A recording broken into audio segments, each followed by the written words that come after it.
Frères et sœurs bien-aimés, paix et joie à vous depuis vos maisons, vos familles et toutes les positions dans lesquelles, sur lesquelles vous recevez cette méditation et ces salutations.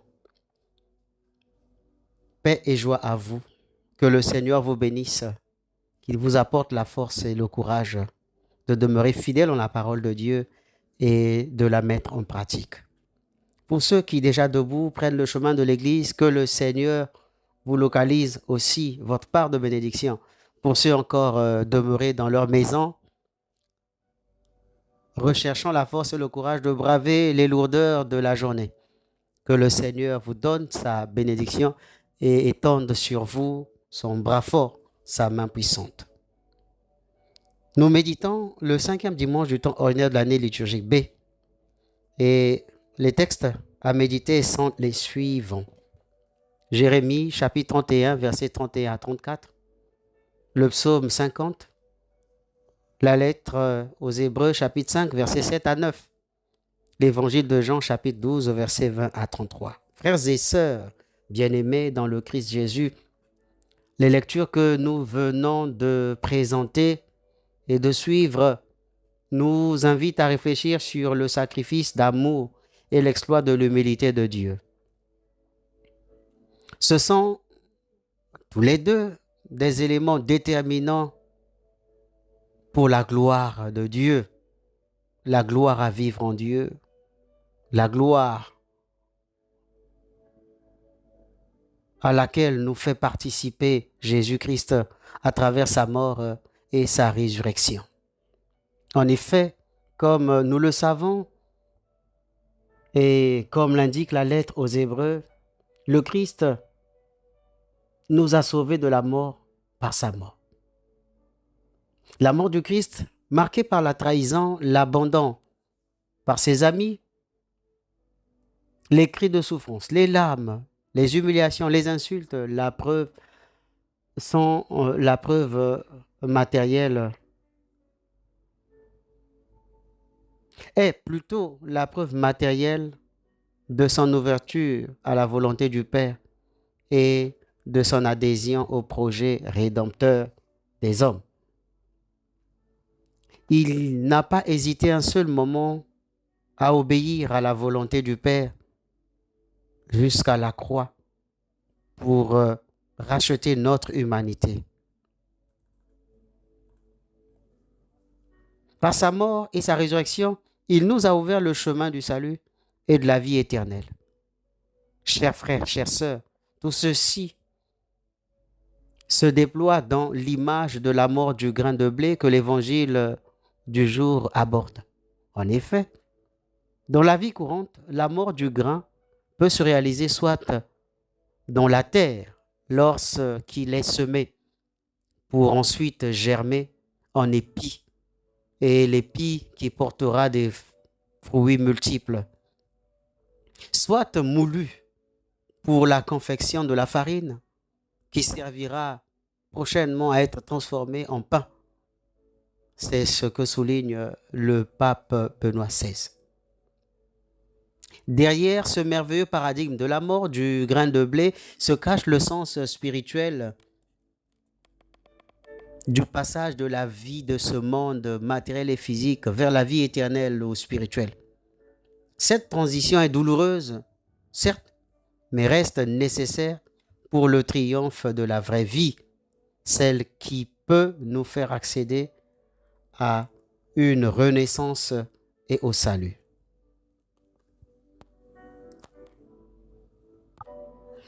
En tout état de cause, le grain, le Christ, est mort pour que soit glorifié Dieu dans la perfection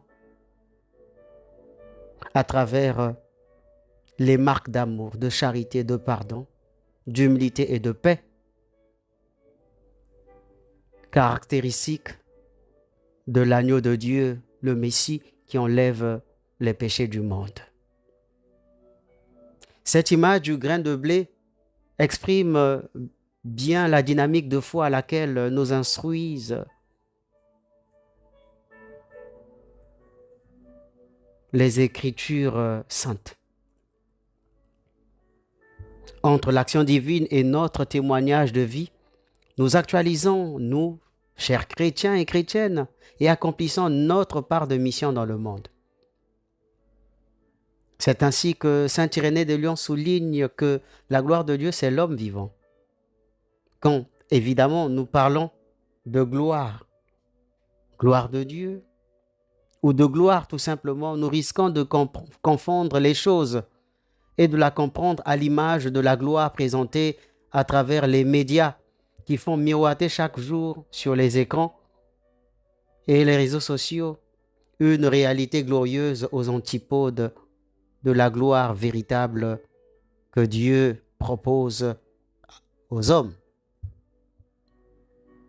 Cette gloire humaine, c'est le succès, se résume par la réussite, la vedette, la célébrité et le prestige. Vue sur cet angle, la gloire humaine n'est qu'hallucination éphémère. Dans la Bible d'ailleurs, la gloire, kabod, c'est-à-dire être lourd ou peser fort lourd, est l'expression appropriée pour parler de gloire. De quoi devons-nous être remplis de façon à devenir lourds? C'est tout simplement de la présence de Dieu. Si Jésus demande au Père de glorifier son nom, ce n'est pas de le rendre célèbre ou plus visible qu'il ne l'a jamais été, non. Bref, donner le poids ou être lourd, c'est mettre à sa place Dieu au sens strict de la révélation. Amour, pardon et sacrifice. Autrement, être le chemin, la vérité et la vie.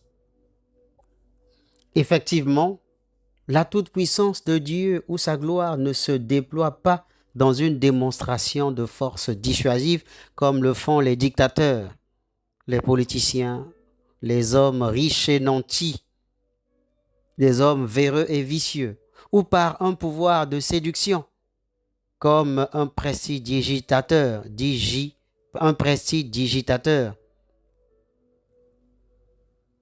un marabout ou un magicien.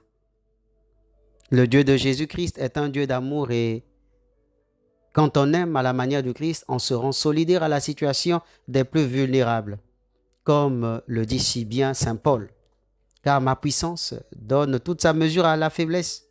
C'est donc très volontiers que je mettrai plutôt ma fierté dans mes faiblesses, afin que la puissance du Christ fasse en moi sa demeure. C'est pourquoi j'accepte de grand cœur pour le Christ les faiblesses, les insultes, les contraintes, les persécutions et les situations angoissantes. Car lorsque je suis faible, c'est alors que je suis fort. 2 Corinthiens chapitre 12, versets 9 à 10. Voilà pourquoi c'est sur la croix qu'il a donné la plus grande démonstration de force dans la preuve de l'amour. Par conséquent, l'image de la mort du grain de blé associée à celle de la croix nous permet de désirer l'humilité comme nous y invite le pape François. Ne pas se sentir important ou se présenter aux hommes, aux autres comme une personne importante. Être chrétien ou est chrétien, c'est celui qui sait pardonner, qui partage ou celui qui se sacrifie pour les autres.